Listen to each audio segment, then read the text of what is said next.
This is Power Hour with Gabriella Power. Hello and welcome to Power Hour. We are getting so close to Election Day. Can you believe it? There's just 47 days to go. And things over in the US are just getting more and more heated. On Sunday, President Trump survived his second major assassination attempt twice in 2 months, when a man with a Biden-Harris bumper sticker carried an AK-47 and a GoPro camera so he could allegedly film taking Donald Trump's life. It is sickening to think about. But Donald Trump is not giving up. He's already back on the campaign trail and he's rallying in New York. These encounters with death have not broken my will. They have really given me a much bigger and stronger mission. They've only hardened my resolve to use my time on earth to make America great again for all Americans, to put America first, and to put America first. He's brave. Now, the media's coverage of the latest attempt on Trump's life was even worse than the first attempt in July, and I didn't think that that was possible. Just look at this coverage on CNN, because according to that news outlet, what happened on Sunday, well, it's essentially Trump's fault. And Donald Trump, as Essie said, and it's absolutely true, he created this specter of political violence that we all now live under, and he lives under it too. And so it is his rhetoric that has been, creating this environment for the last 8 years. Donald Trump was nearly killed again, and I don't know how he's back out there campaigning so fearlessly. And just look at how the mainstream media is already trying to move on from this as fast as they can. It seems like outlets like CNN and ABC News are not even trying to hide their bias anymore. I was away last week for the debate, but it was appalling to see those ABC moderators shamelessly attack Donald Trump, fact-checking him constantly, but were happy to sit back and remain silent while Kamala Harris lied through her teeth. They threw her softball questions with barely any follow-up, and she just lied so many times, linking Donald Trump to Project 2025, claiming he wants a national abortion ban and that he'd limit IVF treatments. Plus, she shamelessly gaslights Americans as she just backflips on her policy positions, clearly pretending that she's not a radical liberal as she's trying to get votes. But have you heard from Kamala Harris recently? It turns out she has another accent. I love you back. That's a new one. I give her credit for being so shameless. If you want a leader who flip-flops, lies and gaslights but can guarantee a new accent depending on where she is, you know who to vote for. It's been revealed Donald Trump's would-be assassin was known to authorities years before he allegedly tried to kill the former president on Sunday. According to the Wall Street Journal, 58-year-old Ryan Routh had demonstrated such extreme behaviour that Americans flagged him with law enforcement. Now, we simply do not have enough answers when it comes to both attempts on Donald Trump's life in the past 2 months. Joining us is former US Secret Service agent and former Homeland Security advisor Charles Marino. Charles, thank you so much for joining us. Really appreciate having you on the program. First of all, this second attempt on Trump's life, did it surprise you?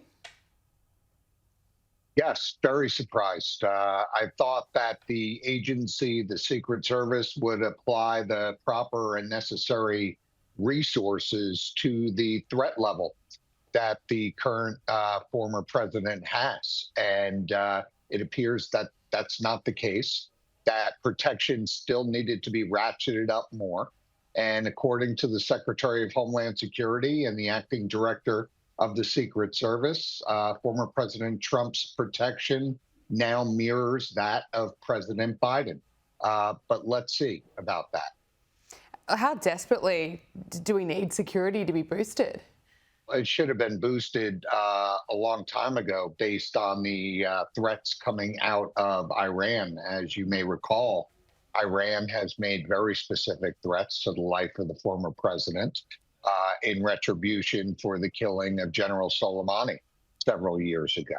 And so you would have anticipated that the agency would have ramped it up.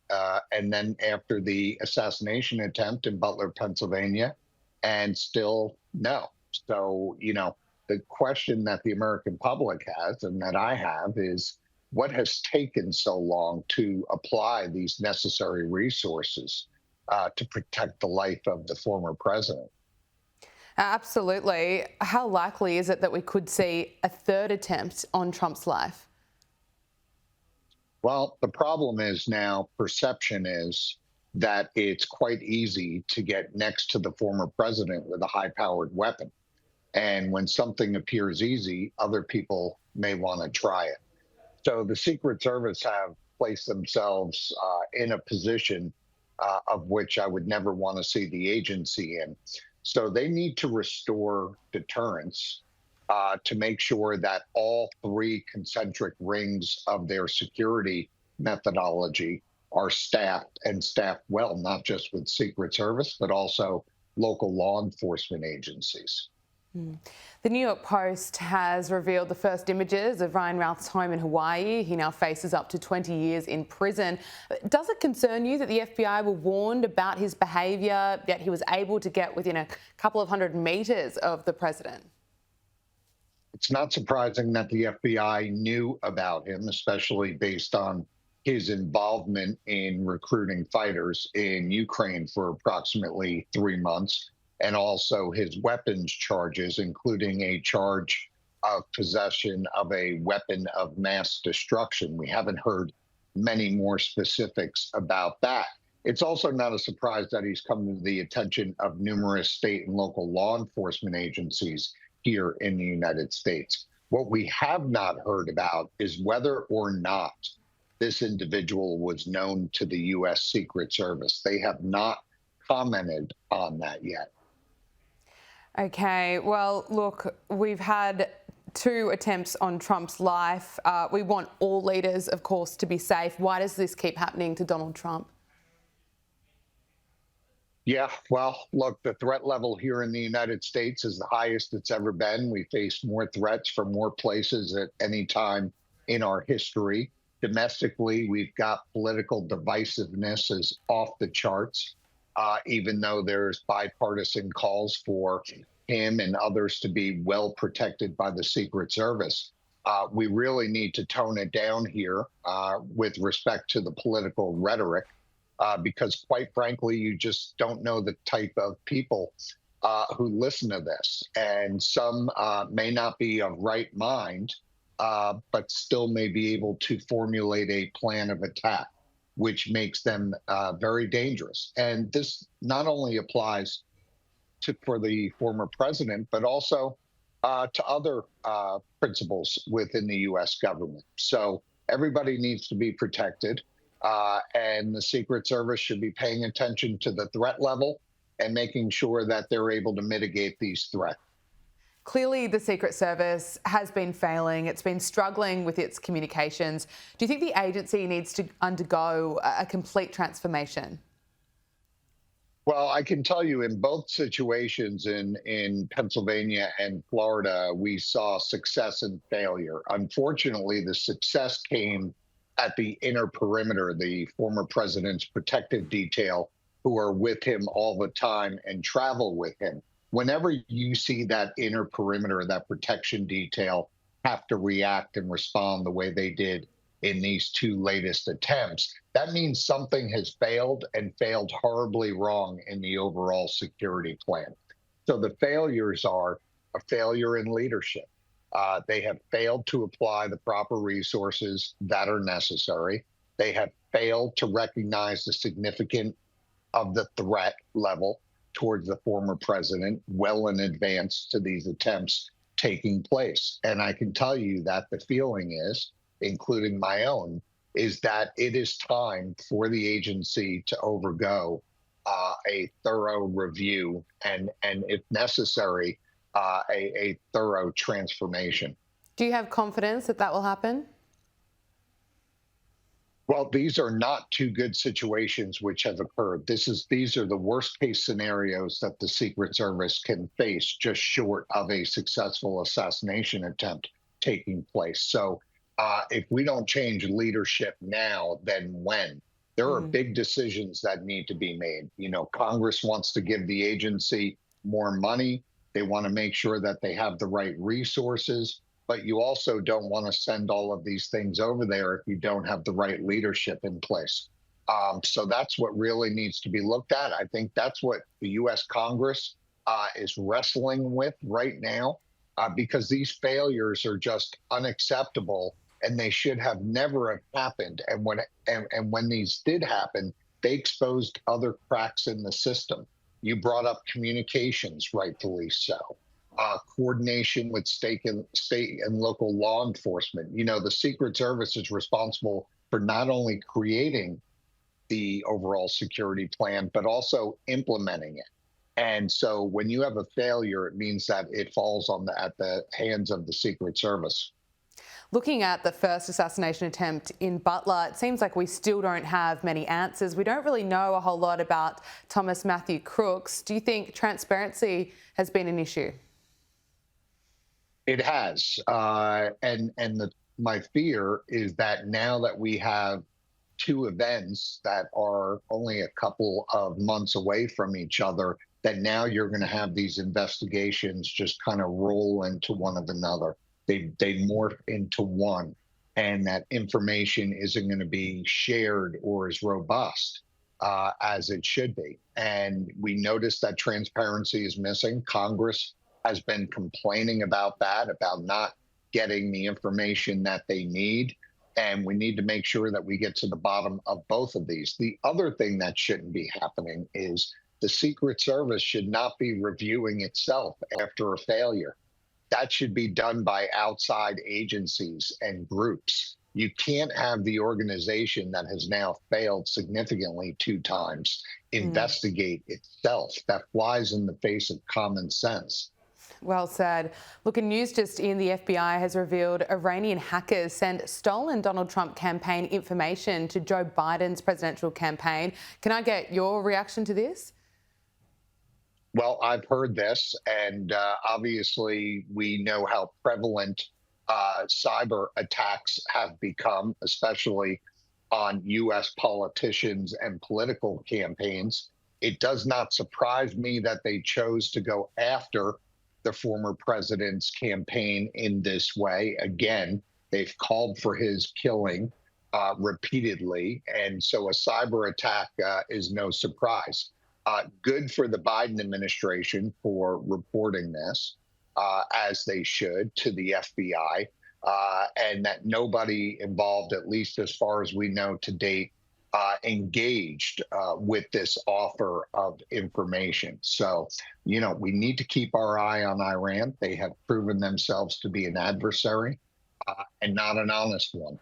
They are close to a nuclear weapon, unfortunately, which is going to cause us a whole list of other issues in the Middle East, essentially an arms race.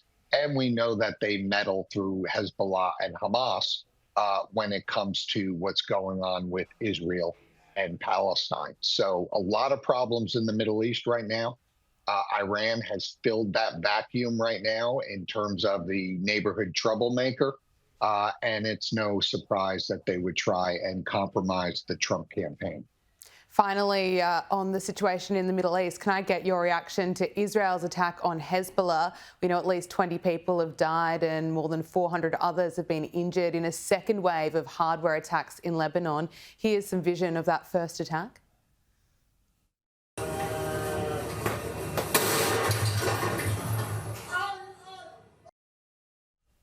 Charles Marino, can I get your thoughts?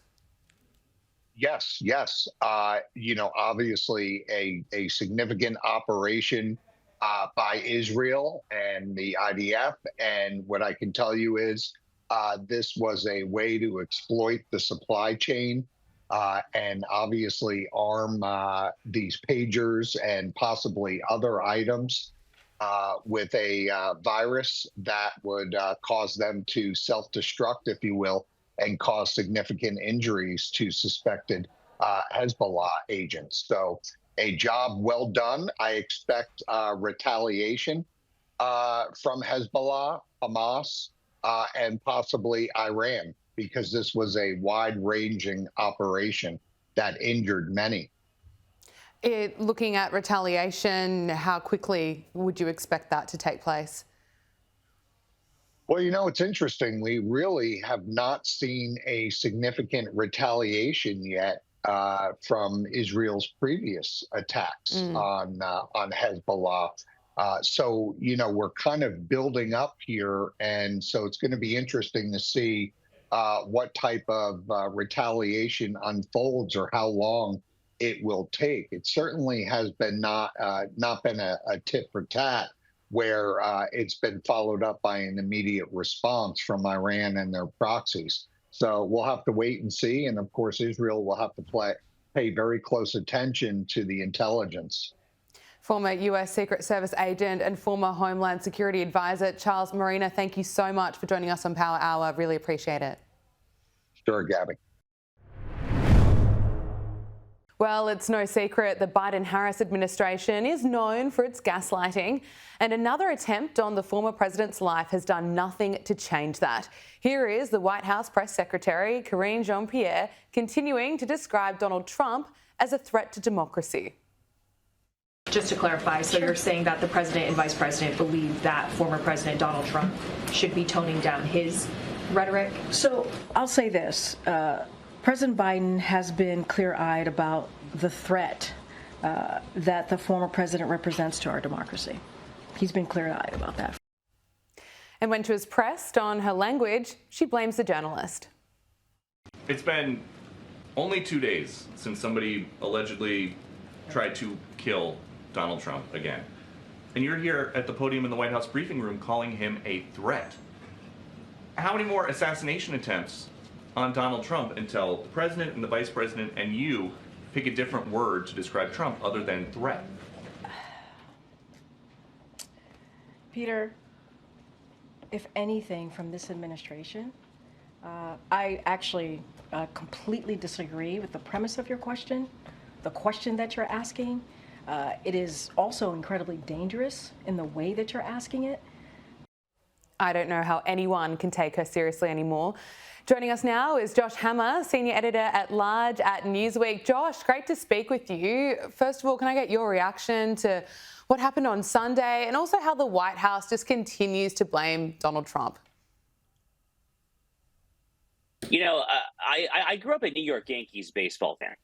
And one of the greatest Yankees players of all time is Yogi Berra. And Yogi Berra, who won 10 world championships with the Yankees, was known for having a series of funny quotes. And one of his famous quotes, they called them Yogi-isms, was, "It's deja vu all over again." And, it's somewhat of a dark and very sordid way to adapt that quote for modern times. But, that was a thought that kept on running through my mind repeatedly this past Sunday as we watched this deranged left-wing lunatic somehow get within 300 to 500 yards of the 45th president of the United States, Donald J. Trump, on a golf course that he is known to frequent all the time when he is in town. There's really no such thing at this point as a question that is out of bounds. I think every question at this point is fair game. I mean, we got rid of Kimberly Cheadle, who was the U.S. Secret Service director, albeit we had to yank some teeth to get her to resign in the aftermath of Butler, Pennsylvania. The acting director, Ronald Rose, seemed to not have learned any lessons whatsoever. But what is going on? I mean, the day that this becomes normalized in the United States of America, which last I checked is still putatively the leader of the free world, the Western world, and so forth, the day that this becomes normalized in the United States of America is the day that America ceases to be a legitimate country and goes down the rabbit hole, probably never to recover, of being a full-fledged banana republic to the extent that we are not there already. Yeah, well said. And just watch how quickly the media wants to move on from this. Now, we have heard from Hillary Clinton just a day after a failed assassination attempt on Donald Trump. Hillary Clinton said that the former president posed a danger to our country and the world, and she wants the media to increase the narrative that Donald Trump is essentially evil. And I don't understand why it's so difficult for the press to have a consistent narrative about how dangerous Trump is.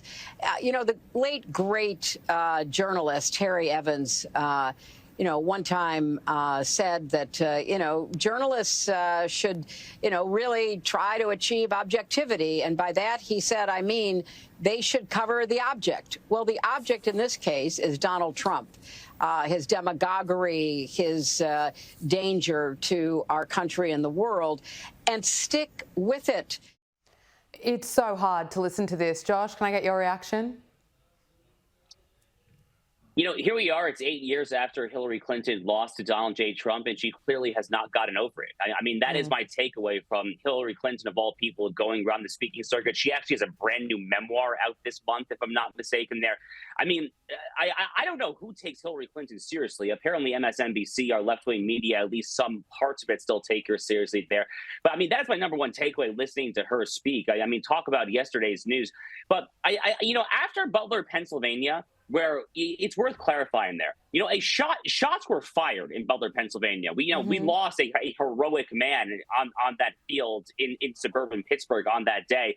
Donald Trump would have been a dead man if he hadn't turned just like that at the very last second. He would have been a dead man. So at that point, you actually did have some liberals, not many, but some, who were starting to say, okay, you know what, maybe it's time to tone it down a little bit. Not all, but there were some. In the aftermath of what happened on Sunday, it's like Butler, Pennsylvania never happened. And now they're just looking at this guy who, thank God, never got a shot off. And we're just trying to pretend like this never happened. But, what I've been doing in my various platforms all week, Abby, is to make sure that the American people don't forget that this happened, because this is a tragedy of the highest order. It is a tragedy of the highest order that we are about to decide a monumental, pivotal election. We have a lot on the ballot this November. If Kamala Harris becomes president of the United States, we're not going to recognize this country, I fear, forward to, God help us, 8 years from now. She's going to undermine, sabotage, and try to destroy the United States Supreme Court. This country is going to be the floodgates open like never before when it comes to illegal aliens from all around the third world there. I could go on there. There's a lot on the ballot. And the notion that an assassin's bullet or an assassin's would-be bullet could actually play a role at this point in determining the election is third world clown car stuff. I mean, as someone who has devoted his adult life to trying to defend this country and restore it to its noble and righteous founding ideals, I cannot believe what I'm seeing out there. Yeah, well said. It's so hard to watch time and time again, and it's really difficult to watch people like Hillary Clinton making those comments and the mainstream media moving on quickly. And then let's just take a look at Kamala Harris. You brought her up. She's apparently harmless. She's not the threat to democracy, even though she's laughed about the idea of Donald Trump being killed. Here she is in an old interview with Ellen. If you had to be stuck in an elevator with either President Trump, Mike Pence, or Jeff Sessions, who would it be? Does one of us have to come out alive?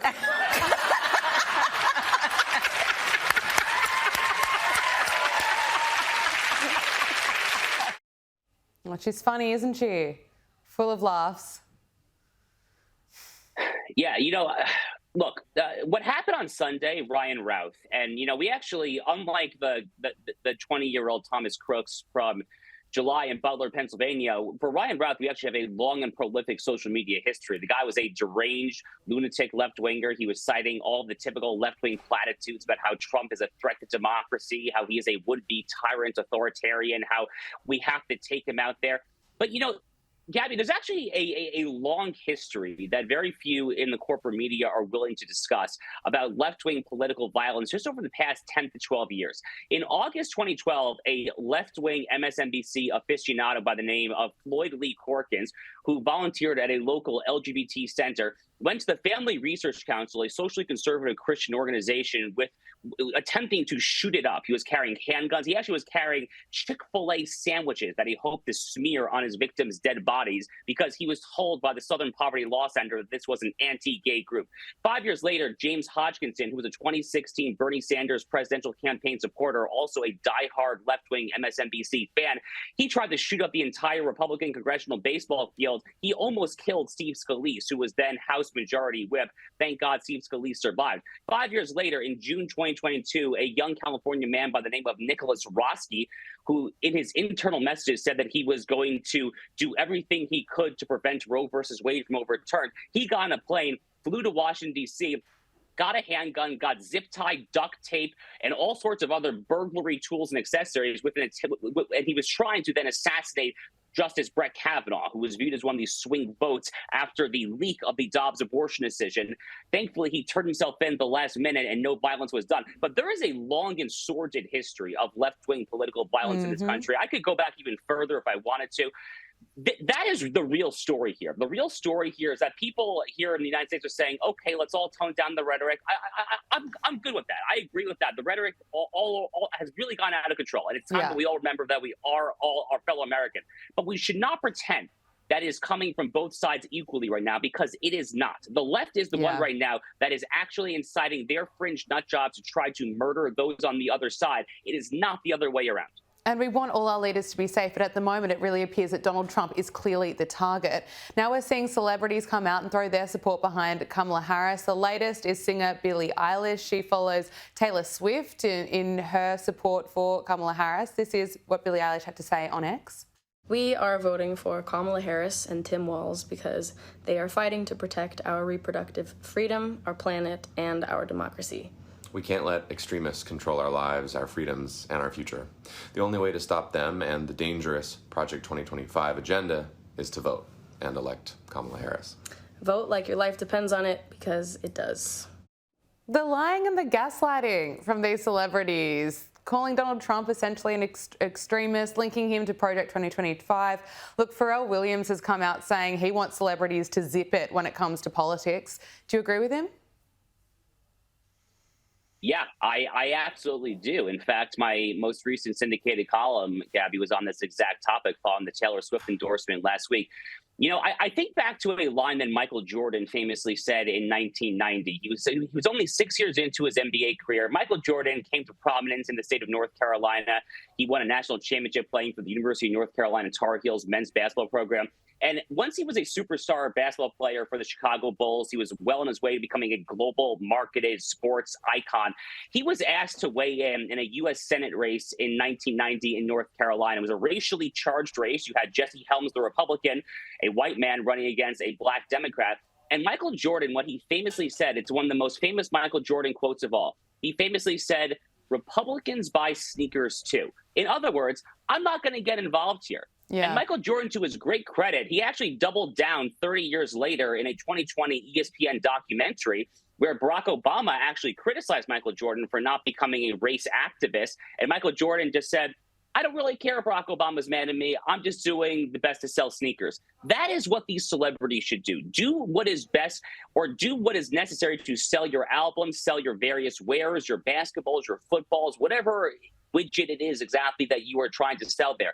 But, you know, don't get involved when it comes to our political lives. Don't get involved when it comes to our religious lives or private lives, more generally speaking. You know, as Laura Ingraham, the Fox News host, once famously said about LeBron James in a slightly different context, she famously said, "Shut up and dribble." And, you know, she got in a lot of trouble for saying that at the time, but that's basically where I still come down today. Yeah, stick to what you're good at. Let's look at Kamala Harris. She has given her, wait for it, second interview of the campaign so far, speaking with the National Association of Black Journalists. This is how she answered a question on how to lower grocery prices.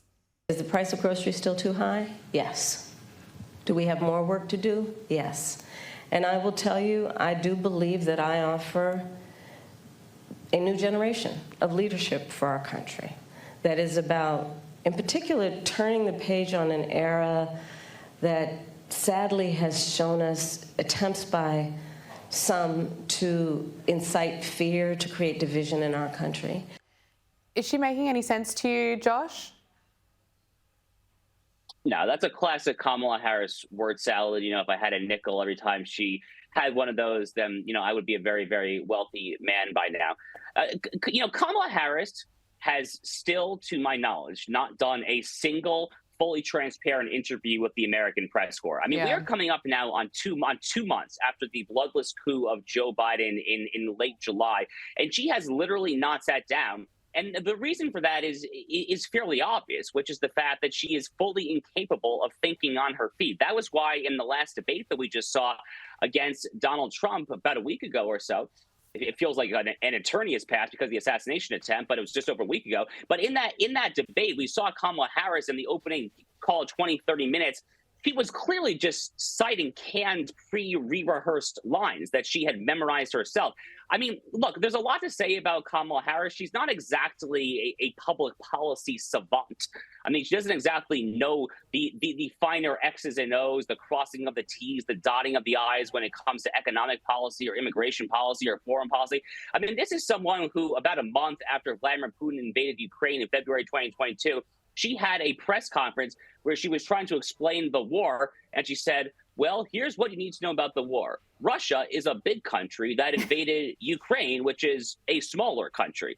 Thank you, Madam Vice President, for your astute geopolitical analysis. I probably could have enlisted my kindergarten-age cousin in order to give that one. I mean, again, this is not someone who is going to qualify for Mensa anytime soon or crush the IQ charts, but that is why the Democratic campaign is trying to hide her and just whip out all of these ridiculous canned lines about democracy, global warming, reproductive freedom, all the various other euphemisms. That's all they have to run on. They can't have her get out there and announce what her plans are for 2025 and 2026 because she has none. And to the extent that she has any plans, they're the exact same plans that have failed so miserably for the past 4 years. And just watching her, you can really tell the difference when the way she performed at the debate compared to how she performs during interviews, because during interviews she gets her words all muddled up, but in that debate she obviously rehearsed her lines. She rehearsed them quite a few times. Now look, I didn't think there could be anyone more painful to listen to than Kamala Harris or Tim Walz, but then I heard Gwent Walz, Tim Walz's wife. Here she is. You just show me this, turn the page, right? Turn the page. And you know what else that looks like? Bye-bye. Bye-bye, Donald Trump. We are turning the page.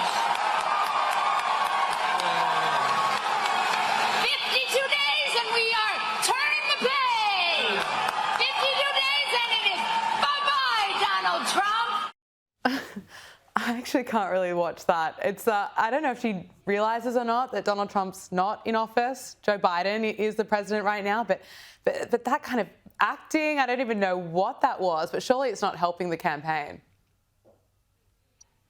Well, you know, first of all, the way that they're talking, you would be mistaken for forgetting that Donald Trump is not president right now, because they're talking about how Kamala Harris is an agent of change, how she's going to bring hope and change and all this 2008 era Barack Obama mumble jumble, how she's going to do all that. You know, they're totally ignoring that she has been the vice president of the United States for the past 4 years. It's really remarkable. However, you know, quick aside, and one of the reasons that, you know, all of this being said, I'm actually still cautiously optimistic, but I think Donald Trump's in good shape to win this election.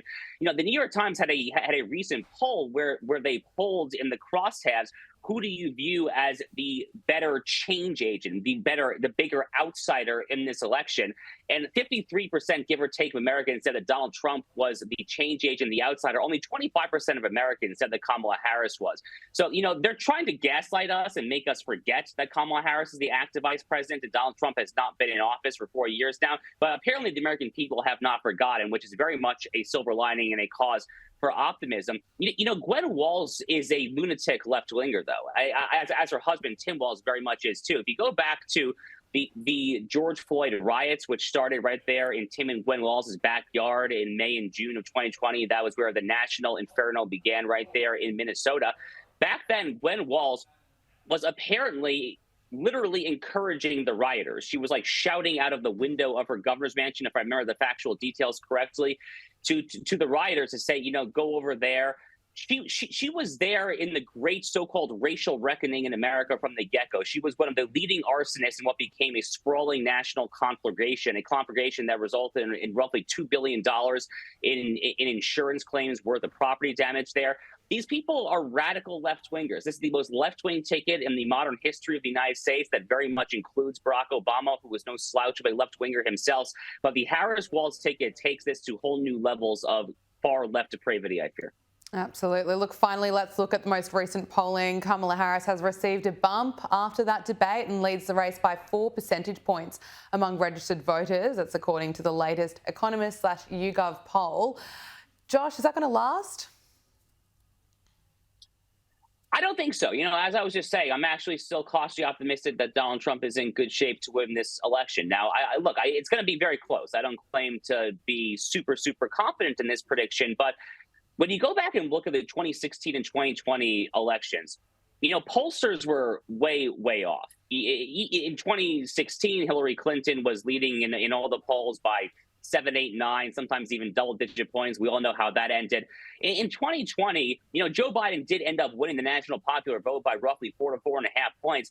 Well, because Republicans here in America have something of a structural built-in electoral college advantage, they actually ended up translating that 4.5-point national popular vote loss into an exceedingly narrow electoral college loss that essentially amounted to 70,000 votes dispersed across 4 swing states. So all that to say that the pollsters have not really fixed a lot of the structural flaws that have afflicted them in the past 2 presidential election cycles, namely the fact that older liberals in particular disproportionately answer pollsters' phone calls, and conservatives here just reject the pollsters, so they haven't been able to account for that. And second, when you actually look at the demographic crosstabs, I'm just not seeing how it actually adds up for the Democrats this go-around. 18 to 29-year-old voters, Gen Z millennials, which are part of the post-2008, post-Barack Obama Democratic Party core coalition, they're breaking for Republicans at historically unprecedented rates in modern times. Trump is winning large numbers, relatively speaking, not in absolute terms, but relatively speaking, very large numbers of Black people, especially including young Black men here in the United States there. So I'm just not seeing it. Now, again, it's going to be very close. It shouldn't be close. Trump should be, wiping the floor with her, given this administration's performance over the past 4 years. So I wish it weren't this close. But I do think right now that Donald Trump is in better shape to win than he is in to not win. I mean, even if this poll is correct and that Kamala Harris is up called 3 to 4 points nationally, Trump could easily still win an electoral college vote at that actual popular vote margin. But I think the national popular vote is going to end up being a lot closer than that. Okay, Josh Hammer, Senior Editor at Large at Newsweek. Thank you so much for joining us on Power Hour. Thank you, Gabby. I appreciate it. Let's turn our attention to the Middle East, because what's been unfolding in Lebanon is extraordinary. Pages and radios used by members of terrorist group Hezbollah have been exploding in one of the most sophisticated and complex operations the world has ever seen. Joining us now is Israeli writer and journalist Yossi Melman, who's in Israel for us. Yossi, thank you for your time. I really appreciate you making the effort to join us here on Power Hour. This type of attack has never been done before. How significant is it, and how much of a setback is it for Hezbollah? Well, from the operational intelligence point of view, it is very impressive, innovative, imaginative, well prepared for, I would say, a couple of years. It didn't happen over the weekend. So it's very important, significant in terms of showing, signaling to Hezbollah Israel's capabilities and how Israeli intelligence, the Mossad, managed to penetrate Hezbollah and to turn it into a transparent organization. But on the other hand, it is by showing that Israel can humiliate Hezbollah.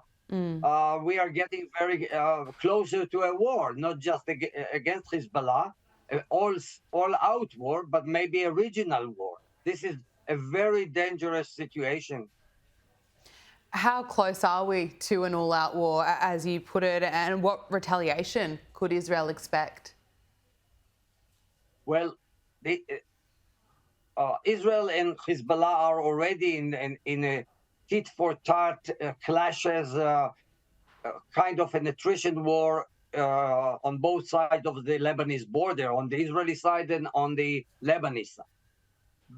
But the two sides are trying to act in measure, and now it can escalate. Now it is escalating and can slide into a full war, which may bring the Iranian to attack Israel, and also to use its proxies in Syria against Israel.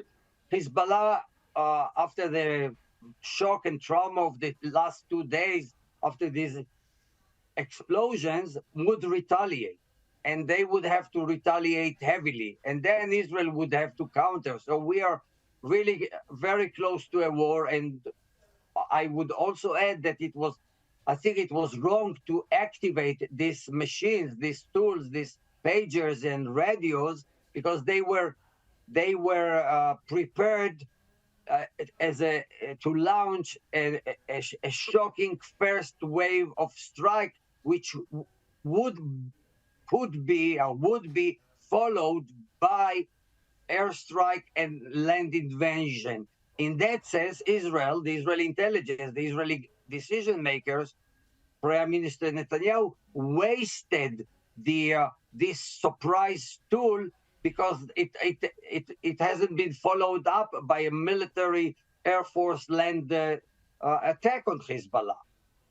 Is Israel planning on going into Lebanon? Well, that's what Israeli leaders are saying.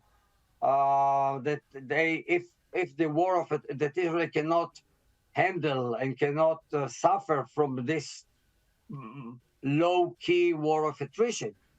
One has to remember that 100,000 Israelis have been evacuated from their homes in the north, in northern Galilee, which became, like ghost cities and ghost communities. So Israel wants to force Hezbollah to accept a ceasefire on Israeli terms and to distance its forces from the border. If it happens, then Israel would not launch a massive war. But if it doesn't, most probably it will. And the fear is that it will slide into a regional war with Iran. And this is why the U.S. is very, very concerned about it and showed its unhappiness regarding the Israeli decision to activate these tools, which were prepared for a rainy day and for a day of judgment, so to speak. How are Israelis on the ground responding to this? Well, some Israelis, especially from Netanyahu's base, are very happy, are very impressed. They praise the prime minister, but the other half of Israelis are not that glad. First of all, because they think it was wrong to activate the pagers and the radios at this stage, and secondly, they are worried because an all-out war means that almost every part of Israel will be targeted with heavy rockets, with carrying very heavy warheads, and above all, we still are in a war in Gaza, and a release of the hostages is not seen on the horizon. So everything is connected. And just to isolate this incident from all the other developments in Israel itself, in Israel and its neighbors, and in the region is wrong. But Israel is also a highly divided society for many, many years, and especially in the last 2 years. And because of that, you see the divisions among those who support the operation and those who are very unhappy about it. So just to be clear, can I get your assessment of this attack? You think it was too soon that Israel pulled this off, or you don't think this is a win for Israel in any way? Yes, I think it was wrong. It was prematurely activated because it was prepared as a secret weapon and a very innovative new weapon that no one knew about it. So even world intelligence organizations are very impressive and praising the innovation, the technology, the creativity of the operation. But it was prepared to be used as a shock in the opening hours of a war. It was supposed to be used with a follow-up of airstrikes and land invasion. And since we did not invade Lebanon for many reasons. The airstrikes are not massive. This tool was wasted, and Hezbollah would draw its lessons from what happened, will improve its communication lines and systems, and will go into safer and more secured networks. Does it not send a message of just how brilliant Israel's intelligence is? Well, it is sending a strong message to Hezbollah, but we have been sending such messages for many, many years before. I mean, and especially in the last year, Israel assassinated the military leader of Hezbollah. You may call him the chief of staff of Hezbollah. Israel is targeting Hezbollah positions in South Lebanon, even in Eastern Lebanon, and still Hezbollah is not is unmoved. Hezbollah joined the war in support of the Palestinians in Gaza, and being a fundamentalist Islamist terrorist organization, which turned into kind of a military apparatus. They are determined to continue with it. So in that sense, Israel tried to deter Hezbollah, but it seems that it doesn't work. And I believe that only a regional arrangement, regional deal, supported by the United States, by Western democracies, and by the Arab world, the moderate Arab world, would solve the problem, would bring once again tranquility and peace to Israel, to Lebanon, to Gaza, and to the region. The US election is less than 2 months away. What's your take on how the results will impact the conflict in the Middle East? That's why the United States is very worried. And maybe it was deliberately activated and decided by Netanyahu because he knows that the American public is preoccupied with the elections, that the American leaders and candidates are also now involved in the campaign.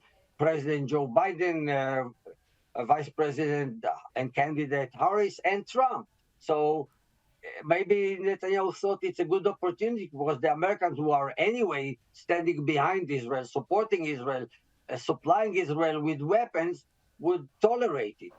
But the administration is very, very concerned, very worried. They are worried because they accused already Netanyahu for torpedoing the deal, which may have brought the release of the hostages in Gaza. We still have 101, probably 103 hostages.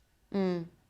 And that is so heartbreaking that the hostages have not all been returned. We are coming up to the 1-year anniversary of those October 7 attacks. Are we any closer to getting the hostages out?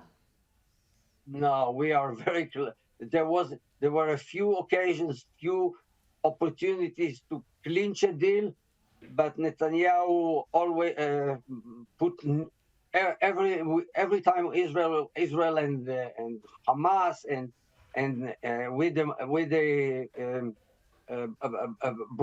the brokers like the United States, Egypt, and Qatar were getting very close to a deal. He torpedoed it by setting new conditions and new preconditions. So we were very close in May. We were very close, even closer in July.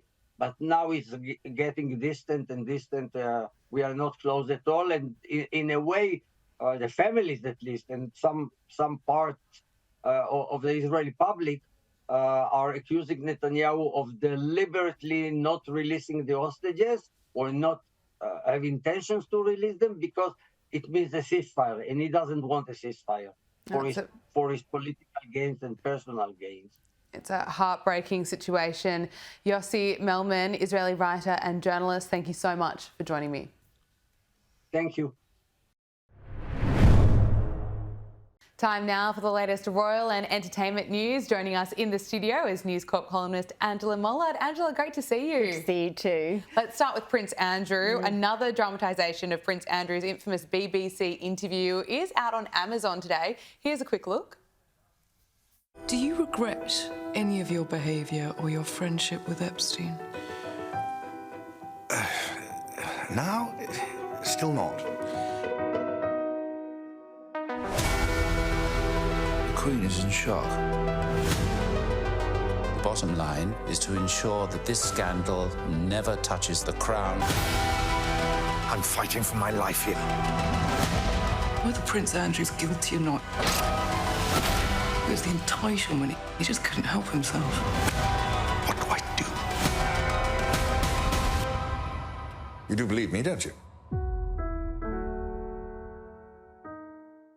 It was such a brilliant interview, wasn't it? But what can we expect from this? Look, this is apparently getting great reviews. And we saw Scoop earlier in the year. There was, of course, the book about this. And, of course, that interview back in 2019 with Emily Maitlis on Newsnight. This is getting interesting reviews because it says it looks more at the impact on Prince Andrew's daughters. Of course, it will look at that interview and that real tension. I mean, it was roundly slammed as a car crash interview. It did Andrew no favours. Of course, he's always maintained his innocence, even though there was that payout to Virginia Giuffre. But I do think the fact that it's still in our imaginations shows how much interest there still is in this story revolving around the Queen's, apparently favourite son. Yeah, absolutely. I just could never forget watching that interview. I think everyone just had those moments where your jaw's dropping, all those one-liners that he said, pretending he never sweat. And yes, and that had been to the Pizza Express with his daughter. And look, I've written a piece on the fact that on the back of this coming out today, it really is time that Prince Andrew moved out of Royal Lodge. It's a 30-room house. He's been offered Frogmore Cottage, which was, of course, where Meghan and Harry used to live. And my argument is he has to do it on behalf of his daughters. They've already been stung by this. If William comes to power, let's say Charles becomes more sick and William comes to power prematurely while his children are still young, he is going to need his cousins, among them Beatrice and Eugenie, as well as the Tyndalls, Zara Tyndall, to be alongside him. When we saw that at Royal Ascot earlier this year, because Kate was out of action, because the King was out of action, he pulled in his cousins. And I think even though the current monarch wants a more slimmed-down monarchy, William may well need to have more support in the ranks. Yeah, it's a good point as well, for the sake of his daughters. How quickly do you think he needs to be out of the Royal Lodge? Oh, imminently. I mean, the King wanted him to be out a couple of years ago, but then, of course, the Duke of York's ex-wife, who lives with him, Fergie, she, of course, got cancer. Now, no one would push anyone out of their home while they're going through treatment. So it's understandable that there was no pressure then. But now it's too grandiose. It's a big house for a couple of empty nesters. So it's not a good look as well.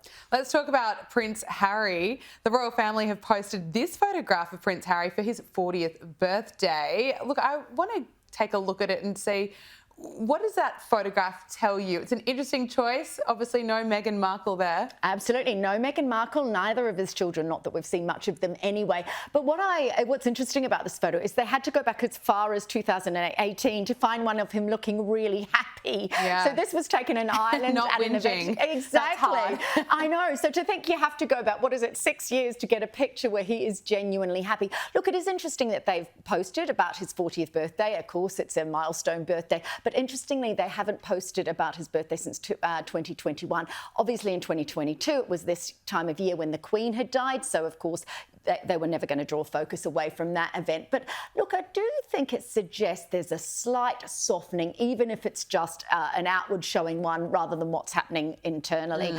We've got no indication that William and Harry have repaired that relationship, but to suggest that, that they're wishing, that the King is wishing his son, birthday wishes, I think is a good thing. I do agree with you. It seems like it's a nice gesture. Now, look, Princess Catherine has made a comeback to her royal duties as she carried out her first engagement since completing chemotherapy. The 42-year-old took time off work after announcing in March that she had been diagnosed with an undisclosed form of cancer. Look, I think everyone was waiting for this moment to see Princess Catherine back engaging in her royal duties. I think that's the point, isn't it? Is that even though we saw her at Wimbledon and we saw her at Trooping the Colour, this is actual work. This is the thing. This is her legacy project, early childhood care. And this was what this was. It was a meeting at Windsor Castle, no photos, just behind the scenes. scenes, but on the court circular, they have to annotate which members of the royal family are doing what each day. And it was, I think there's really, there's a feeling of, oh, phew, after that beautiful video, of course, that they presented on September the 9th, to actually see her back at work. For any of us who've gone through a major illness, that's a real point of we are back in the world. We're back to some form of normal, even if behind the scenes, I'm sure it's still enormously challenging. Of course, and she just does it so well, doesn't she? And she looks beautiful, so elegant. Finally, to the story that is rocking Hollywood. Rapper and music mogul Sean Diddy Combs has pleaded not guilty to trafficking and racketeering charges. According to the indictment, Diddy turned his music empire into a criminal enterprise. Angela, what more can you tell us on this story? Oh, look, this story just gets worse and worse. I mean, it's an allegation at this stage, though he is in custody. What's emerging in some of the evidence is that he would hold these freak-offs, which were events where people were drugged, they were forced into sexual acts, these were recorded, they were then bribed with those sexual recordings. They even had to be sort of rehydrated after the drug binges with IV drips and that sort of thing. So it was a massive operation going on behind the scenes, allegedly. He, of course, and his team are arguing that it was all consensual, that those involved consensual. But anyone who's seen the domestic violence that he dished out on his girlfriend knows this is a nasty human being. Whether he will be found guilty of these charges or not, obviously it has to play out, but there will be a lot of detail, and it speaks so much, doesn't it, to the generation of those sort of kingmakers, those big Hollywood power players who have gone through the system, and Me Too continues to rumble on, and it will for a while yet. As you say, just allegations at this stage, but those details are pretty horrific and pretty awful. But Angela, thank you so much for bringing us up to speed. Thank you for having us, joining us on Power Hour. Thanks. That is Power Hour. Thank you for your company. We'll see you next week. Make sure you subscribe to Sky News Australia on YouTube.